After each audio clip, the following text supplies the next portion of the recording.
Velkomin í Icelandic Immersion, comprehensive Icelandic for Icelandic learners.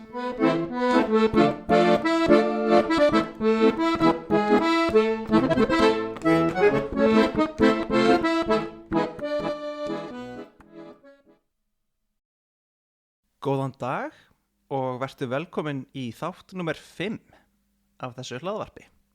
Í dag langar mig aftur að reyna að hafa styttri þátt en venjulega. En ég ætla að tala eitthvað sem að mér dettur í hug að ég gæti talað aftur seinna og farið þá í meiri smáatriði, kannski dýpri pælingar þessa hugmynd. En mig langaði bara að skila þessari hugmynd út í heiminn og leyfa þér sem ert að hlusta að fá að pæla í þessu líka. Af því að þetta hugmynd sem að ég heyrði frá vini mínum sem að ég myndi ekki kalla tungumála nörd, en ég myndi segja að hann sé hæfileikaríkur í tungumálum og hann fljótur að fara að tala þau. En ég held að í hans tilfelli þá hann ágætlega hugrakkur. Hann kjarkaður. Hann þorir að tala tungumálið þó að hann kunni það ekki. Og það tengist því kannski sem ég að fara að segja. Við vorum einn daginn að tala saman og við fórum að tala tungumál og það að læra tungumál. Og hann fullyrti þetta sem að ég ætla að segja núna, sem að þá samkvæmt honum þarftu bara að kunna 3 orð á tungumáli til þess að geta talað tungumálið. Ha? Nei, það eru fleiri hundruðir og fleiri þúsundir orða til þess að læra. Fyrir utan allt málfræði bullið í kringum orðin sem að þú þarft að læra til þess að geta talað tungumál. Þannig að hvernig geturðu sagt það? Og hann segir þá að bara það að kunna að segja 3 orð. Ég geri þetta á ensku þá. I do this. Þá getur þú sagt næstum því allt sem að skiptir þig máli þegar þú ert að tjá þig við aðra. Og getur svo bjarga þér með handabendingum og potum og handareyfingum og öllu öðru sem að þú getur þurft á að halda til að hjálpa því sem þú segir. Og fólk mun mjög líklega á einhvern máta ná að skilja hvað þú ert að reyna að segja. Og mér finnst þetta ennþá mjög langsótt. Þetta mjög erfið pæling og ótrúlegt. En hann fullyrðir að svona hafi hann náð að læra þau tungumál sem hann talar í dag. Og hann kom með þessa myndlíkingu það hvernig hann nær þá að læra tungumálið í alvöru eftir að hafa lært þessi 3 orð. Hann segir að hann byrji á þessum 3 orðum og svo þegar að þessi orð duga ekki til þó að hann noti þau og tali þau við einhvern sem innfæddur, þá mun hann vera leiðréttur og hann fær að læra það í gegnum að vera í beinum samskiptum við einhvern sem talar málið. Hvað var í rauninni orðið sem vantaði upp á? Og þá allt í einu kann hann 4 orð, 5 orð, 8 orð, 12 orð, 30 og svo framvegis og svo framvegis. Þannig að hann lærir í alvörunni með því að tala. Sem jú, gott og blessað. En hvernig getur þá fullyrt að þú þurfir bara þessi 3 orð til þess að tala málið? Ég skil alveg að þú getur byrjað á að læra málið með 3 orðum. Það gengur alveg upp. En að tala málið, ok, sko, pældu í upplausn. Upplausn þá eins og hversu margir pixlar eða megapixlar sjónvarpið þitt eða myndavélin þín er. Það er það sem er upplausn. Hversu skýr myndin er. Og yfirleitt á talið í pixlum.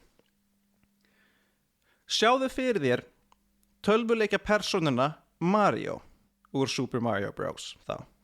Hvernig lítur hann út? Núna þegar ég hef sagt það, núna þegar ég sjálfur hef sagt það við þig sem ert að hlusta. Hvernig sér þú hann fyrir þér? Er það virkilega nákvæm mynd af honum? Eins og hann hefur letið út í síðustu leikjum, eins og þá Super Mario Odyssey eða Galaxy.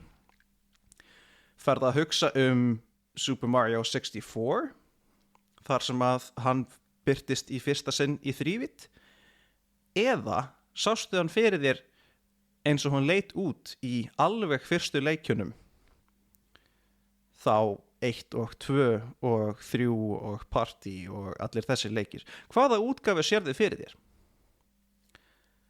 Af því að öll þessi svör eru rétt. Mario sem kom út í fyrsta leiknum, ég held að teikningin af honum hafi verið svona það bil 20 eða 25 litaðir pixlar á Nintendo Entertainment System. Og svo kemur Nintendo 64 út, Super Nintendo Entertainment System og svo framvegis. Ég kann ekki tölvuleikja söguna nógu vel. Og þá verður hann í meiri upplausn. Hann verður fleiri pixlar. Þannig að þú sérð mjög nákvæmar hvernig hann á að líta út. En þetta eru bæði Mario. Svo kemur hann út í 4K og 8K og í fáránlega miklum gæðum í mjög mikilli og skýrri upplausn. Þannig að þú getur séð nákvæmlega hvernig hver einasti fersentimeter og hver millimeter á honum á að líta út. Hvernig liturinn er, hvernig skyggingin er á honum, hvaða klæðið það er, hvernig tekstúra er á honum, hvernig yfirvaraskeggið hans lítur út í vindunum og svo framvegis. Þetta er allt meiri upplausn. En það er alveg sami Mario og var í fyrsta leiknum, öðrum leiknum, þriðja, 7., 10., ég veit ekki hvað það eru margir leikir en þeir eru mjög margir. Það er alveg jafn mikil íslenska að segja ég geri þetta og að geta talað svo í 10 mínútur eða hvað sem það er sem að þessi þáttur er orðin langur. Þetta er bæði tvennt íslenska. Af hverju geti ég ekki sagt að ég tali íslensku þegar ég kann 3 orð sem eru ég geri þetta? Af hverju getur þú ekki talað við einhvern þegar þú kannt bara 3 orð? Mér finnst þetta ágætlega fríkuð pæling. Nú er fríkuð ekki íslenskt orð, en mér finnst að svo magnað hvað þetta er jákvæð leið til að líta á sjálfan sig.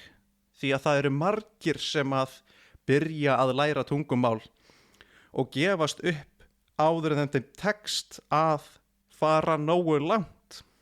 Þannig að þeim líði vel með hvað þau kunna.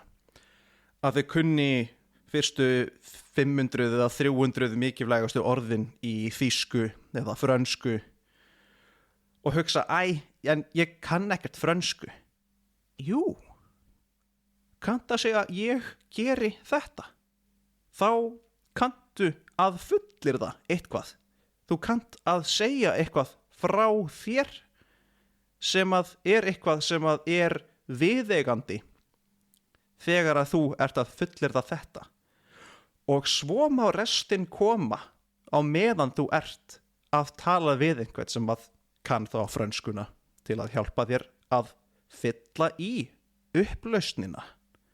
Þannig að franskan þín verði skýrari og stærri og nákvæmari mynd af því hvernig franskan þín hljómar. Alveg eins og pixlarnir í Mario.